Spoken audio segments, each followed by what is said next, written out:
went down to the basement. He was like, the whole basement's cement, concrete basement, except under the stairs. There's dirt under the stairs, right? To Yeah. quote him, it don't make sense. Well, don't make common sense anyway. That's what he says. Why there'd be dirt? What was the point of correcting himself? Maybe he got a little too cozy with some of these birds. Only explanation I have in where a Fiat Uno could keep up with a Mercedes S280, okay? It's not that I wouldn't fight Mothman. I would beat the shit out of him. We're seasoned. So wait, you mean to tell me they have a festival commemorating the day a man got his shit rocked by an extraterrestrial carrot? My neighbors across the street, they are not real.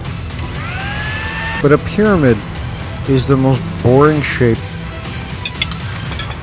Part Sasquatch, part trickster midget. What's going on, guys? Thank you for joining us in the Conspiracy Kitchen, where we uncover the secret ingredients behind life's daily mysteries.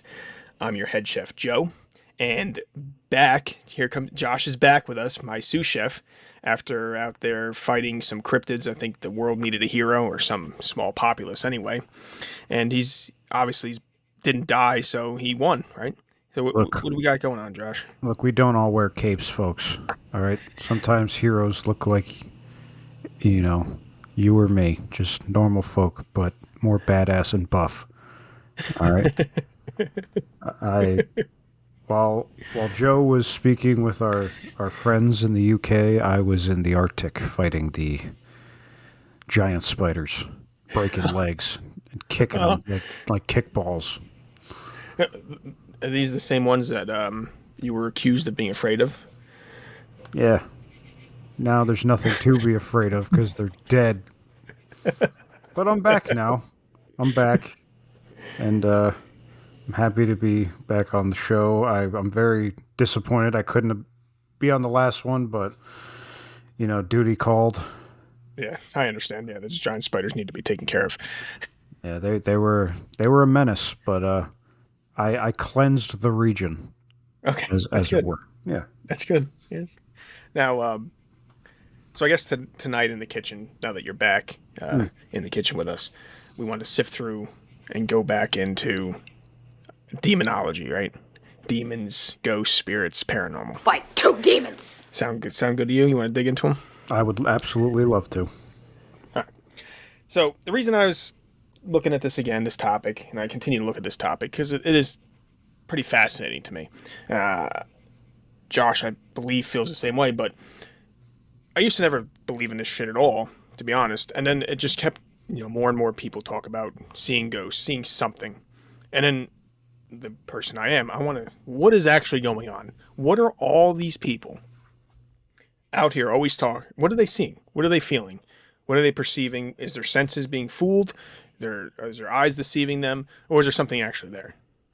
That's where I started out. And I was like, I need to start looking into this and studying it, investigating it, whatever you want to call it. So that's where I kind of started with it.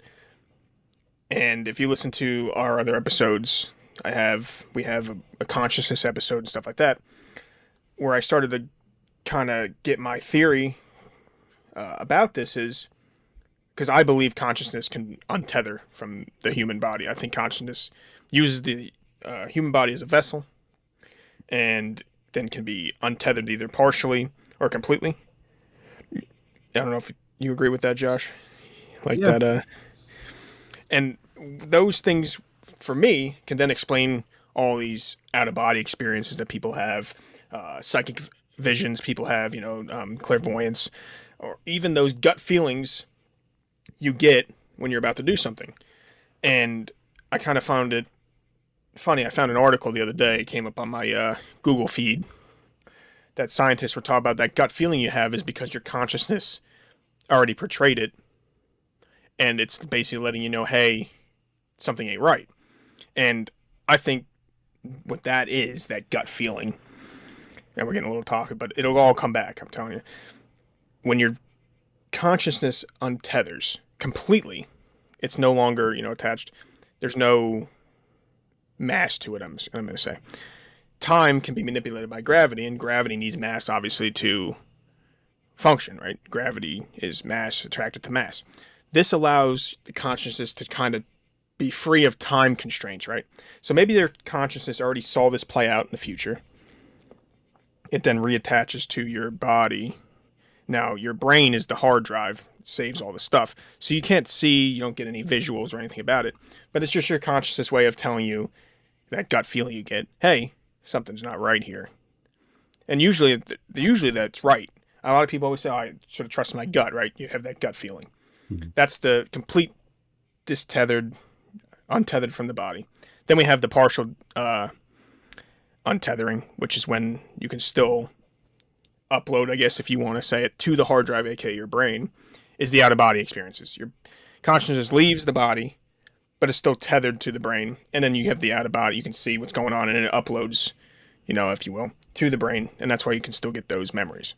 And then same thing with the psychic visions or clairvoyance and stuff.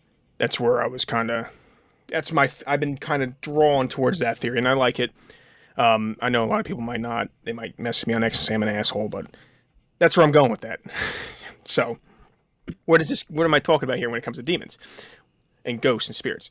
Well, maybe these spirits people are perceiving, or feeling, seeing, or whatever, is an untethered consciousness, whether it be the host died and they haven't found a new host, because I think they can retether to a new host as they're born, and that kind of brings in the fact that a lot of these religions also believe in reincarnation, and that's how I feel that reincarnation happens. Consciousness, boom, leaves the body's dead, the host's dead, vessel's dead, whatever you want to call it, and it retethers to another body. I think some of these are untethered consciousnesses. Consciousnesses? Is that a word? Consciousness. Consciousness. Untethered, if you will, from their bodies, and they're out, and there's just energy left. And that's what other people are perceiving or picking up on. Now, I know some people are more prone to feeling these things than others. Like my wife is very sensitive, it seems like, to energies. She kind of tells when something's wrong. I'm not the same as... I don't... The energy I can feel sometimes, like if I'm going somewhere, I get a bad feeling about something, but it's not the same as what she can really pick up on it. I'm more of... I can tell, like, if someone's an asshole, like, off the rip, that kind of thing. Or, like, the visions, like I was talking about in our conscious episode, or the episodes we talked about, Life is a Simulation. If you don't know what I'm talking about, I'd head back and listen to them. Where I can kind of see things, I'll see something happen before it happens, and then I say it, and it does happen, and, where does that come from? Some people don't believe me, but it is what it is, I don't care. It happens. Those things... the people feeling those, I think it's just that consciousness being felt. You understand what I'm saying? I could see that. I could see that, but like if say the consciousness leaves a dead body, all right, say that. Yeah. And it's going to tether to a new body. Yes. Can it only tether to someone who's just being born? And if so, wouldn't there already be a consciousness in that body? No. Yeah, so it would tether probably to someone as they're being born. But do you ever have any... I don't know of anyone who has... Like, when's your earliest memory? You know what I mean? Like, shit like that. I actually remember mine. It could be even at conception, really. And it tethers to it. Right? And I think... So, answer your question, does it have to be someone being just born? I think it would be maybe at conception. You can tether to it. But looking at the other side of it, when bringing the demons into it, maybe some consciousness can get so evil, they committed such heinous acts that they're kind of like tarnished, if you will, and they can no longer tether. And this is where like some kind of serial killer or serial scumbag, and they're no longer allowed to tether. And I think that's where demons can come from, an untetherable consciousness that can no longer tether. And then they, in return, want to possess, right, a vessel that's already has consciousness to try to fulfill their, no longer just be a freaking floating consciousness, but they still want to get into a vessel. Right? Makes sense? I like that theory. I was also going to say I remember my first memory, and it was me falling out of a van when I was 4. But Four. and yeah, we were in the woods. It was a weird scenario, and I fell out of a van. But This doesn't sound. This is a van. Did it have windows? No windows in the van. Was no, it a? it was like Is candy it was a regular involved? van. I was with my family. We were in the Okay. woods, but we Okay. weren't camping. I Okay. don't know why we were there. But the door was open, and I was just kind of chilling in the van, and I went to get out, and I tripped over my flip flop, and I fell onto the ground. This is a four.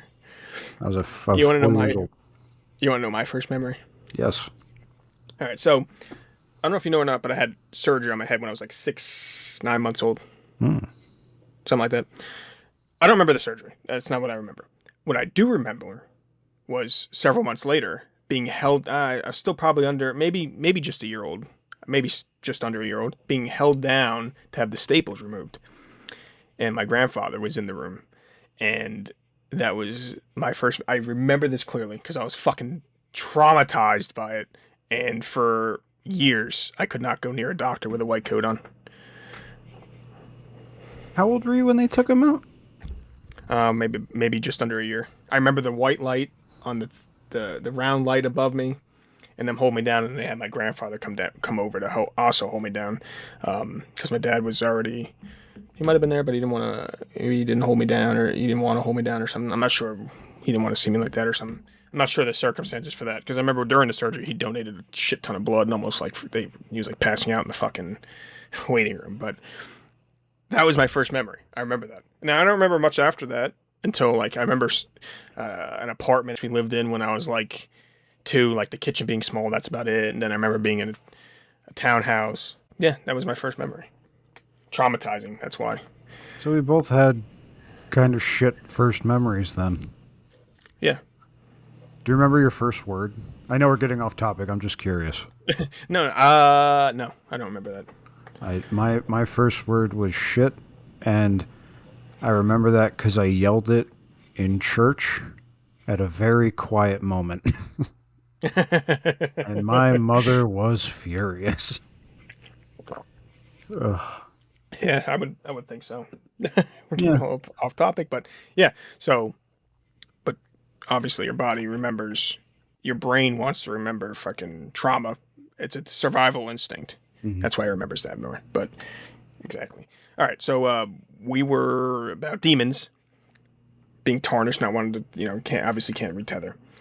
Which brings us into, I guess we can bring in probably one of the most well documented cases of demon possession, or I guess you could say exorcisms in recent years, and that would be the Portal to Hell House, if they call it the Ammons family in Gary, Indiana, and how they went about and how they were apparently possessed allegedly, and Father Maginot had to perform 3 exorcisms on these people, or at least the mother anyway. kid. No. We had talked about that. No. So we talked about it was a little house on Carolina Street, right? I forgot the exact number. I had it somewhere, but I don't really. It 38, doesn't really. 3860. 3860 Yep.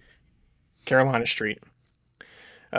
So this house, apparently the Ammons family moved in, and not long after they reported hearing strange noises, whispering, footsteps on the stairs, noises in the basement, and then somehow, slightly later, their screened-in porch became infested with flies during the winter. Right. They saw shadow figures, and then one night, I guess the 12-year-old daughter was allegedly levitating over her bed during a sleepover, and then they started doing prayers, and she came back to the bed. Yeah, that's. We'll get into it. Go ahead. And then the one of the boys got thrown across the room by an unknown figure, I guess, and was injured. The kids also would participate in like group chants, and growling and snarling. They would get nasty with their mother, which they said they never did before, right? The uncle, or the, was it the uncle or the, yeah, I think it was, what, the mother's It was brother the or uncle, something. yeah. Yeah. He said that they never acted like that before, and they were just like cursing her out and acting like crazy as fuck. And then I guess CPS, the Child Protective Services, got involved because they weren't showing up to school, I believe. And then I guess they saw the injuries from the thing, so they took the one child, I think it was the youngest one, to the hospital with the CPS workers there. And apparently he walked backwards up the wall in front of his grandmother. And the CPS worker, the what was there, a psychiatrist there, and doctors, nurses or something, nursing staff. He walked up the wall backwards, over the ceiling, I think, right? He slid back towards the wall, I should say. Walked up it backwards, as the grandmother says. He walked up the wall backwards, right? Across the ceiling, and then flipped down in front of her. I think that's how they were described it. And then it keeps going on. You got Captain Charles Austin. I think he's retired. He was retired shortly after this, but he mentions seeing crazy stuff in the house. He didn't like going there. He left one day. He pulled over in his squad car, and the radio, he calls it the AM/FM radio, right? Goes to static, and then someone goes, "Who in there?" And he makes the freaking voice. They're in a documentary of it, right? And he talks about Father Maginot, and they see the blinds are dripping, right? There's some kind of oily substance on the blinds. They send it out for some kind of, analyzation to get it analyzed to see what it is. The results are inconclusive for what this substance is. I'm guessing it's ectoplasm, maybe. Right, maybe. So what they did was the detectives were there, and they actually kept wiping the blinds off, and they kept coming back. And it wasn't from the top; it was from the middle of the blinds. They talked about how they wiped it down, and they sealed the room, and then they kind of suspected the grandmother was doing this. So when they sealed the room, they put a Q-tip in the door to make sure she didn't open it, not, drop the Q-tip would fall. Obviously, they wouldn't be able to put it back in the same spot or whatever. And they go back, the Q-tip's in the same spot, but the blinds have the oil on it again. And Father Maginot, the blinds are dripping, right? So there's a lot of shit going on here, and there's a lot of people involved that have, say stuff about it. We got police officers, detectives, CPS workers. The first CPS worker, she actually never wanted to come back after it. She went there once, apparently something happened. She never wanted to come back. She wouldn't be involved in the documentary for it. They couldn't get a hold of her. She was gone. That's when they brought in Valerie Washington, the new CPS worker, and she's the one that saw the boy walk up the wall. She said I left, right? I left. What'd you do when you saw it? I left. I got the fuck out of there. Yeah. What would you do? You see a little boy walking up a wall. Oh, look at that. Yeah, do that again. No. Yeah, I don't know. I guess I'd leave too.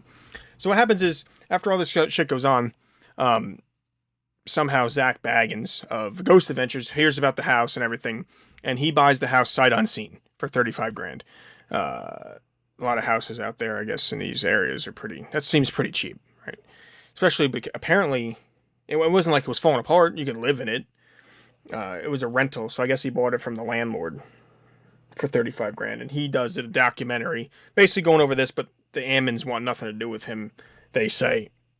Now, I'm assuming since they're still in the documentary, they do use the Ammons' names and everything, they got paid in some fashion, right? But then, during the documentary, it just so happens another family shows up with 3 kids and a mother, and they have, kinds of weird shit happen, right? Apparently, the daughter tries to commit suicide after being in the house. She overdosed and stabbed herself or something. So all this crazy shit goes on in the house until eventually Zach has the house demolished after he locks himself in. Apparently, allegedly, is attacked by a demon, a 10-foot tall goat demon. This is where he gets diplopia, and he has the house torn down so that nothing, he claims so that it doesn't, no one else could be harmed by the house again. kind of my thought is that he probably had the house torn down so that no one else could make money on it. That's my feeling because he already bought it, right? Yeah. But no other, you can't use the house for filming to go with this story, so no one else could use the final say, and it was demolished. That's what. I believe in the supernatural. I believe in demons, ghosts, heaven, hell, all of it. This one, though, I'm a little skeptical. And by a little, I mean 100%. Now, Yeah, so yeah, I'm skeptical of it too. Like I was saying, I do believe in something going on, like some kind of paranormal. But what I believe happens is that you get something like this going on. Maybe something did happen, a little something. But what happens? If you know you can get money out of it, you're obviously going to sensationalize it. You're going to embellish to get as much money as you can, right? mhm. So maybe they did hear footsteps. They heard something going on, moving around, and they were like, "Let's just remember the Amityville house? Cha-ching! Let's try to fucking get as much involved here as possible. See how much money we can make off this." That's my feeling on it. What was yours? Well, that's my feeling that they're so they couldn't move because people are asking, well, if the house was haunted and they were being, possessed and all this, why didn't they just move out? So apparently they had really big like money issues. They could not leave because all the money Yeah. they had went into renting this house and so on. So they needed money right away. That's motive for anything. You need money. But some of the things in the story don't make a lot of sense to me. For starters, the one daughter was allegedly floating at Yes. one point, and the other kids around her started praying, and then she came down and landed back on the bed. That's what it was, right? That's what they state. Yeah. That's what they say. So if you're a child and you see another child floating, the last thing you're gonna do is start praying. Yeah. So You're a you're child gonna at 12 run and years get old. an adult. Yeah, a child at 12 years old sees another child floating. I doubt that child's going to pray. You're absolutely right. That child is going to flip out. They're going to flip out. I mean, I have kids. They're not that old yet, but dude, they would have lost their freaking mind. Yeah. Or they would have been like, "Oh, that's cool. How can I do that?" No one they're neither one of those scenarios ends up in them praying. No. I'm just letting you know. Not So there's that. Yeah. there's that. They were talking about how the kids were possessed and saying things that they never would say and voices that they've never heard. But do you remember what they said that the kids were saying? They were Uh, quoting it. They were saying, "It's time to Fuck your die." car, bitch. I was like, no, the one they kept bringing up was, "It's time to die, and I'm going to kill you now." Like, Yeah. what? That's not how. All right, if it's a demon, that's not how they talk. Have they not watched The Exorcist? She was yelling shit like "Your mother sucks cocks in hell." This is like And what almost the one kid did PG. did the one kid did say "fuck your car, bitch." It's pretty vanilla for a demon. Yeah, yeah. Like demons Especially, would be more brutal, I think. I think so too. Especially because if you base it off my theory, where demons are just tarnished and stained and are consciousness that can no longer tether to a human, and it's off someone who's done despicable things in their life, like a serial killer or something like that. They wouldn't just say it's time to die now. No, they would Time to probably. die. Here we go. Fucking The other thing, apparently, what the one kid was like slamming the other kid around in the car or something, back and forth, banging his head. yeah. See, I could talk from experience on the lengths a child would act up, so to speak. Because we were at the airport once. I think I've told this story on here, and there was a small child waiting to get on the same plane, and he just started acting up because his mother took away his video game, and he was thrashing and screaming, and you would think he was possessed, but no, he's just an asshole. Yeah, yeah. So my going into this a little. I mean, the grandmother was involved too, not just the mother. Um, the grandmother, I feel like, was more behind it than anything, and I believe that was there was the father's mother, I guess that grandmother said that it was all bullshit. Nothing was going on. Mm. The landlord said no one had any issues before renting this place. However, the during the documentary when Zach Baggins interviewed the people that were staying there, I guess they were squatters really. At first they said nothing happened, but then somehow the male said, "Oh, I can tell you some shit. You're here to talk to my friends," and apparently he starts going on about how there was some kind of entities in the house. Now, this is after Zach says he quote unquote persuades them to leave, right? Hmm. So once Zach gives them some money to get the fuck out of the house so he can, go on about his documentary, that's when the one guy is cooperative and says, "Oh yeah, there was demons. I can tell you some shit," right? Another coincidence to me. Well, yeah, that's also well, if you're putting me on camera, you're paying me, so let me tell you a story, kind of thing. Yeah. Now they also had this doctor enter the house, right, with types of equipment. What the fuck was his name? Let's get his name real fast. You remember his name? Barry Taff. Barry Taff. Uh, he studies, I guess. Well, he's also one with paranormal. He studies paranormal. He also does electromagnetic fields, gravitational, the geomagnetic fields of it. So he goes into the house with his instruments of measurements for whatever. I forgot exactly what. He might have an EMF reader and some other stuff. He says that the geometric or the geomagnetic readings of under the house, which would be, the from the Earth, are normal, no problems there.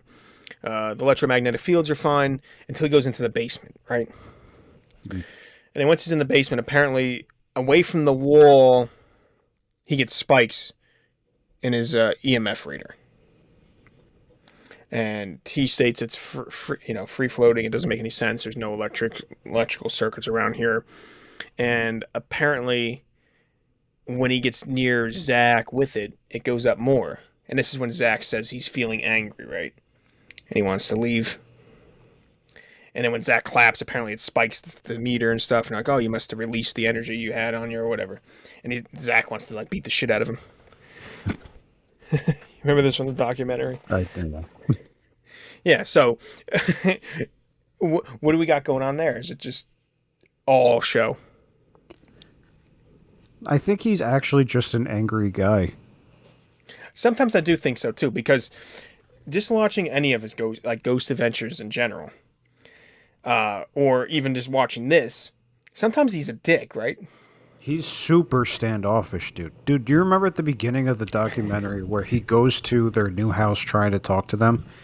And I guess it's the uncle or whoever it was. He comes out, he's like, yeah, they don't want to talk to you. He's like, well, why? Why not? And he gets like really standoffish. Like he's just an asshole. Yeah. So if Zach ever listens to this, my wife does watch your show religiously. I watch it sometimes and stuff. She enjoys just watching the different places he goes to. Don't be mad at us. I think We're you're just great, Mr. Baggins. But yeah, sometimes he's like, "What the?" Because during the documentary, at least, someone's trying to break into his house. To this house during the documentary. So he tells the guy to speed up, get there, hurry, right? Because he never drives. He always has someone else driving. And then he yells at him to slow down. Slow down, Christ! Right? Right there. I was like, well, dude, this guy. And we're getting a little off topic, but when you go on ghost adventures, what he does to Aaron, it always makes Aaron go into the scariest places, right? With no help. Yeah. Or actually, he did it to Jay the other. I was watching one last night. He's like, so we have a story that a ghost threw a saw blade up in the tops of this building here. So Jay, I wanted to go up there right now. I was like, what the? Go up there, no protection. Just go check it out, bud. Yeah, so like I was saying, they apparently catch a an apparition or an entity on the camera while they're following Barry Taff when he gets sick, right? Apparently gets sick. He's in the hospital, organ failure. He says. Apparently, the home inspector for the house develops cancer after it. So it's just, there's a lot going on where everyone who goes to this house ends up with some kind of ailment. Like whether we believe in it or not, apparently, and I've asked and I've searched, and apparently they all have had they all have had ailments after going to the house. Same thing with Zach. Zach apparently got a diplopia after doing this documentary at the house. For those who don't know what diplopia is, it's basically double vision. Your eyes don't center, they cross. And looking into it, during the filming of the documentary, he does not wear glasses and his eyes don't cross. So obviously he doesn't have diplopia at this time. After the documentary airs and all this stuff, and he does all his Ghost Adventure shows and any other public thing he has, like whether it be at his museum or whatever, he's wearing prism glasses. And prism glasses are used to correct diplopia. And you can tell they are actual prism glasses by the way the light hits them. And I've never seen him in public really without the prism glasses on. Actually, never. So he does actually develop diplopia. Now, is it direct correlation to the house? No. Sorry. It could be. No, I'm saying you should say no. It could be. He claims it's from the demon, right? He said he had pain in his head and stuff after spending the night. Which, I mean, that's his story. We can't really disprove it, I guess. But he could have also got a house from the house too, because the house is old, right? I mean, the home inspector talked about black mold, talked about fucking asbestos, talked about carbon monoxide leak, from the furnace, and all this other shit. And diplopia is a, disorder where the how your eyes focus. So I'm guessing muscles and like how they're controlled by the brain. So could there have been some neurological effects, not from a demon per se, but from the house itself, because the house has a bunch of fucking shit in it that is not good for humans, and the house is old.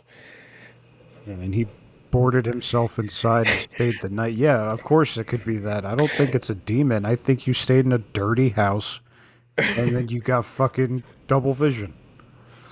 So yeah, so at the end of the documentary, if you guys want to see the documentary, it's called Demon House. It's on Amazon Prime Video. You can watch it.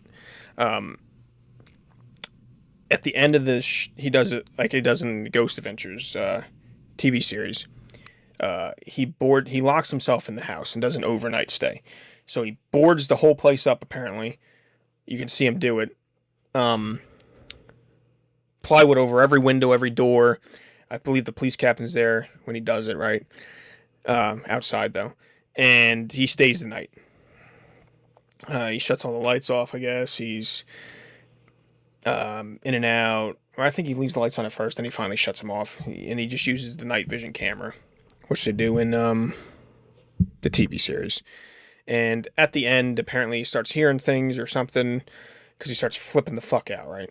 Screaming about something. Mm-hmm. And then he throws the camera, I guess. Or he throws something, and then the camera's laying there, and they do this freaking upbeat music, right? And then you see through the camera from the doorway out of the room he's staying in, a black mass move across, and he's freaking out, and then it just cuts to the next morning, where he's holding his head, his eyes hurt, and all this. The black mass.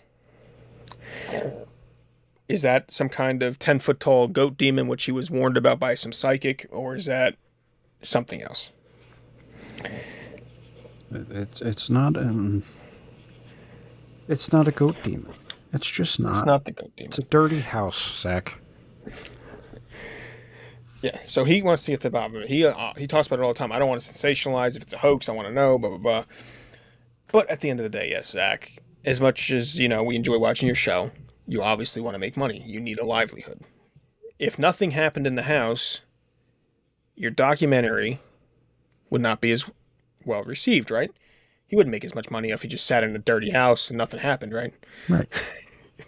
So obviously something has to happen at the end. I understand that.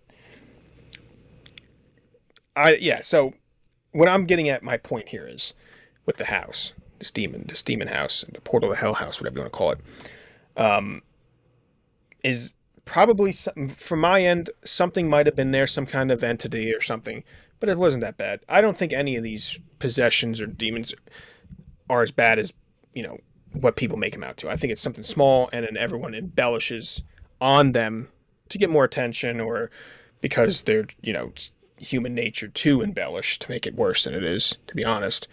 And that's what happened here. I think there's maybe some footsteps, maybe some kind of residual thing going on, a consciousness of some kind, but it's only nature, or only natural to make it worse than it is. Good, like the fishing story. Every time you tell the fishing story, your fish is bigger, right? Mm-hmm. The fish you caught was bigger. That's what happens here. No 10-foot tall goat demon. Just something, just some kind of presence that was in the house, spooked some people, and they continued to make it worse than it was.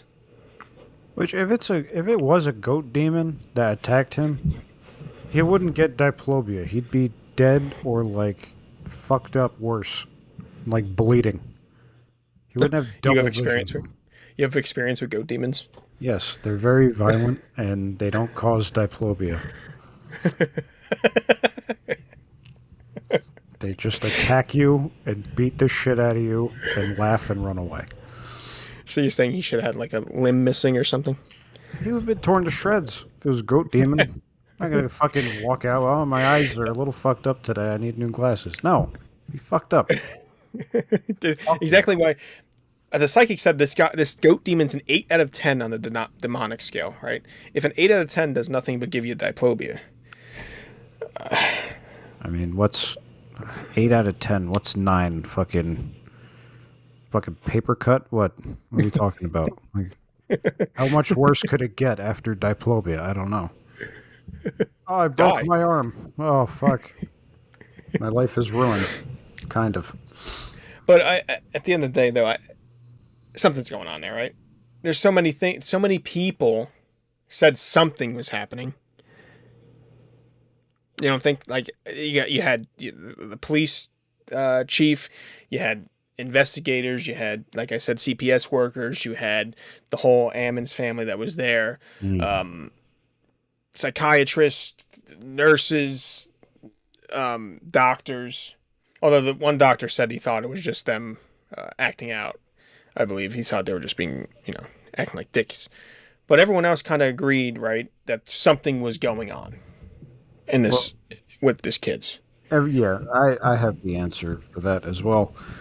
I don't know if you're super familiar with Gary, Indiana, but half of it is abandoned houses, and there's entire Yes. neighborhoods that are just empty. So Gary, Indiana is about home to about 17 people. Um, all of them knew each other. It's not crazy to think that, hey, they all fucking knew each other before this. They easily could have been like, hey, this is what we're going to do. We're going to make some money off of this. And, just everybody played their part, especially that police chief who went a little above and beyond. Yeah, he did. He's the one that went down to the basement. He was like, the whole basement's cement, concrete basement, except under the stairs. There's dirt under the stairs, right? To Yeah. quote him, it don't make sense. Well, it don't make common sense anyway. That's what he says. Why there'd be dirt? What was the point of correcting himself? Don't make sense. Well, don't make common sense. Yeah, like fucking And then just they dug leave up that the out. dirt and they found like panties and some other shit in the dirt under the stairs, right? Oh, yeah, it's a basement. What else are you But gonna I find? believe that probably the whole basement. To be honest, the reason the dirt under the stairs, the whole basement was probably dirt. It's an old house, and then they said, "Well, we want to use this as living space or some kind of," because the one brother, basically, from the other family that went there, the Mika's family, Mm. the brother lived back there in the back room. He's the one that I guess died, got shot. But the problem is, a lot of shootings happen in Gary, Indiana. So is it all demon houses? You know what I mean? The basement to be used as living space would need to have a floor, not dirt. you cement the floor, but then why the fuck would you spend the time to rip the stairs up and cement under the stairs and put the stairs back down? You leave under the stairs dirt. It makes perfect sense to me. It Yeah. makes common sense. You don't rip the stairs up. You just leave the stairs, you cement the rest of the basement because it's exposed, and you leave it like that. That's why there was dirt under the stairs. Makes common sense. Makes common sense. Now, getting into the whole thing with the evil, the demonic thing. Gary, Indiana is obviously most of them live below the poverty line. There's a lot of drive-bys, a lot of shootings, a lot of theft. The schools are fucked up. All that negative energy can lead to demonic activity. That's what I feel. They feed on negative energy, and maybe this house was more of a beacon or some kind of like like lightning rod for the negative energy that consumed there after the guy died or whatever. And that's why some kind of negative entity was feasting on the negative energy in the house, and something kind of festered there. But again, like I said, they took it above and beyond for money. Yes. That's what I'm 1000%. Yeah. And then they refused to be in the documentary. And then they refuse to be in the documentary on top of it. They don't want to be in that documentary. But again, they make even more money because then Netflix makes a loose, and when I use the term loose, I mean extremely loose. I guess what would you want to say? Interpretation of their story. Extremely loose. So they use a different, instead of using Latoya Ammon, they use Ebony, and it's not even in Gary, Indiana. They move it to Pittsburgh. Father Maginot, who performed the exorcisms at his church, he got the okay because he thought something was going on. He did it at his church. They have it. He comes to the house, and it's basically not even what happened. And the movie's name is Deliverance. It's on Netflix. Even my wife said it was absolute trash. It was the worst movie. So if you want to waste time, you can watch that. I mean, the documentary is watchable with Zach. I think it's better than Deliverance. The only thing that's kind of weird too is that one camera guy, right? He was acting like a psychopath in the hotel. Yeah. There's, obviously claiming that demon was affecting him. He was angry and but then he was nice. He held the door open for the guy to get in the room. He was throwing a fit, hated everyone, wanted to kill everyone. And then when Zach brought him in the room, he held the door open for that's not how that to me, that should not have happened. He should have just let the door close in the guy's face. Because you're basically you're raised to be polite, hold the door for people, and that gets embedded in you.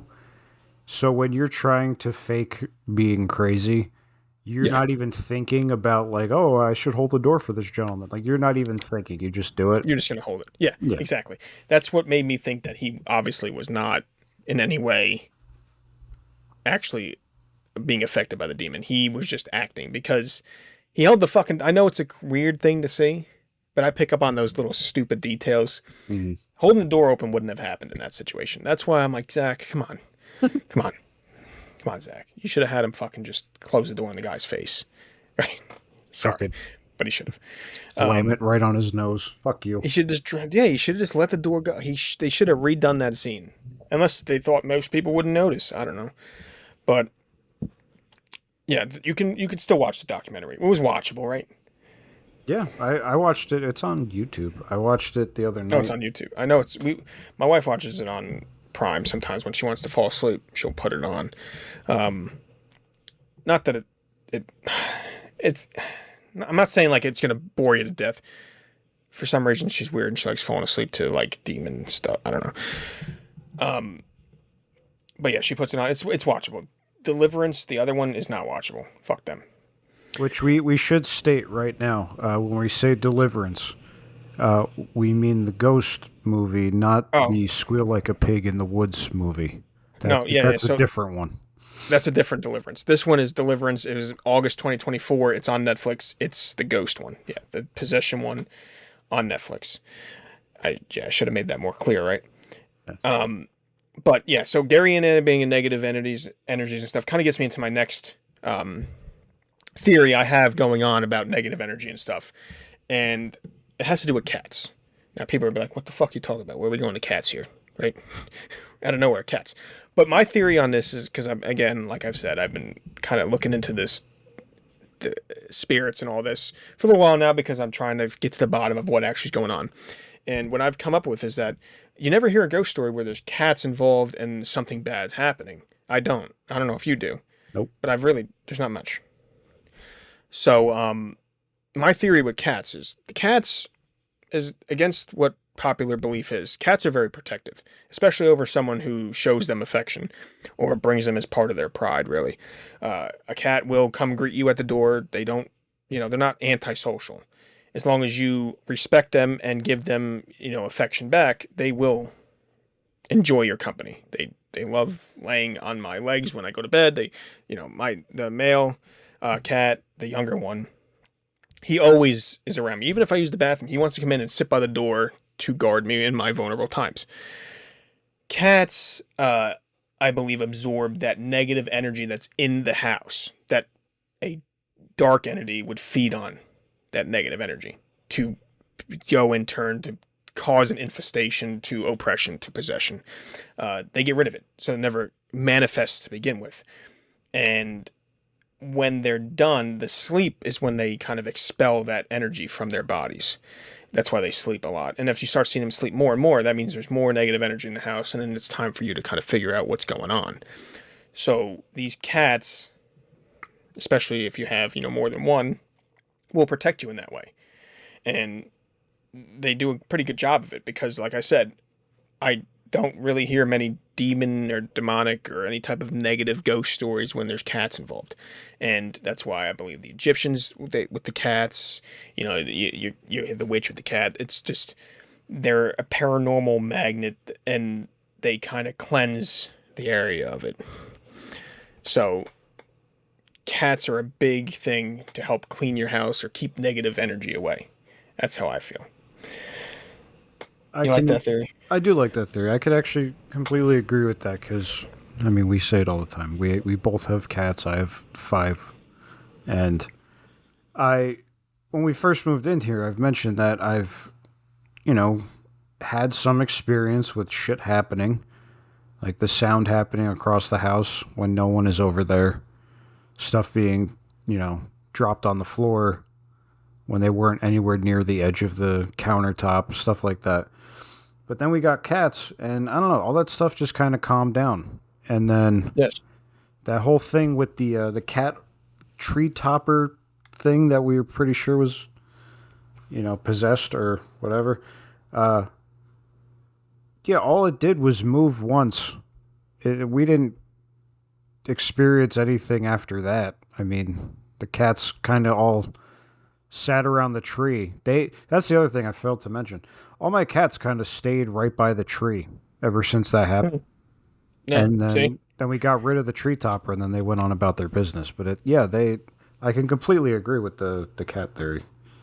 Yeah, because I had, as a kid, I had cats, and then there was a small time when I didn't have any cats. Because one cat got real sick after when somehow right during Christmas too, and I didn't have a cat for a while, and that's when the only times I've really felt any type of negative energy. Then I got a cat. I've had her for a while now. She's always with my wife, especially when my wife's not feeling good. She'll lay right next to her. Again, that protection type thing. God, I've had her for freaking. She has to be like 16 now. Dang. And then the other cat I got from one of our friends. He's old now. He's got to be 16. And then I have the younger one. He's about 7 now. I got him as a little kitten adopted. And like I said, since they come back, I've had these cats in the house again.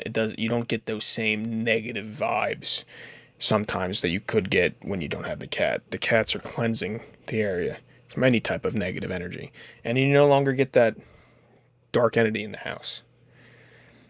Dogs are good for the physical protection, right? To watch the house physically, someone trying to get in or something like that. That's when you have the dog, and that's when I want to get another dog. I just haven't been able to do it since we had to put our beagle down because of the tumor. That was years ago, though. Now it's probably about 5 years ago now, 6 years ago. but trying to work up to getting the dog again. It just, those things always freaking are hard, and you don't want to have to relive it, so then you put it off. But we'll get another dog for the physical protection, but the cats are more of the spiritual and paranormal protection. I pretty sure we're just gonna always have pets in the house. Yeah. I think we're too used to it at this point to, like, we can't go back to it being dead quiet in the house. It's just too much. But No, not at all. I don't think so. I wouldn't be able to do it either. It just, even that comfort when they're just laying with you. They just watch over. They're always guarding us. So yeah, that's that theory on that. And like I said, I had the theory on that it might just be conscious nigh, whatever you want to call it, untethered, and that's what these ghosts are, these spirits are, and it all comes together. The whole consciousness leaving, and the act and seeming like we're in some kind of simulation. I think we can all draw that together and put it on one thing, and that's the consciousness, and that creates all these different variables and stuff that we see and people experience on a day-to-day. And eventually, like I was talking to, I think I mentioned it to you, I mentioned in episodes, we do want to go on some actual, I guess, ghost investigations, paranormal investigations at different places that are presumed to be haunted, and see if we can gather any type of evidence to prove or disprove what is going on. But that's, again, we have to work on the logistics of that, right? That's something, we got a lot to do there. yeah. I've always loved the whole study of demonology, all of that stuff. So, like, ghost hunting, all of that's always been of interest to me. People typically, they kind of look at possessions the wrong way. Because if you think about it, there's two different kinds of possessions. There's the one where, you'll see somebody who, because the whole point of a demon is to get you to turn away from God. Yes. So you see a guy who, he's very well off, did great in school, top of his class in college, got his dream career, had a great life, but then somewhere along the way, maybe he, started to get angrier more fast, or, just irritable, and then he had issues at work, and then he had issues in his marriage, and then he turned to the bottle and he started drinking. And then he started to go more on his vices, and then maybe, he lost his job, his marriage, his house, and he's out on the street, homeless, sleeping in a park. That's one way a demon could get you to turn away from God, is Yes. for you to follow your vices. And that's oddly the more tame version. And then there's the more violent version of where, they come for you and you have a good support system. You have people around you helping you, that they can't, like, give you that little nudge to follow your vices, so they turn violent. And that's the cases you hear more about, because honestly, they're more interesting if you ask me. But Yeah, it's true. yeah, but it's some dark shit, and it's very interesting to read about. I've been doing it for a while now, reading on this shit, and it's some very interesting stuff. Yeah, because I mean, at the end of the day, why would someone just snap if they have everything they need? Family, uh, great job, and everything else.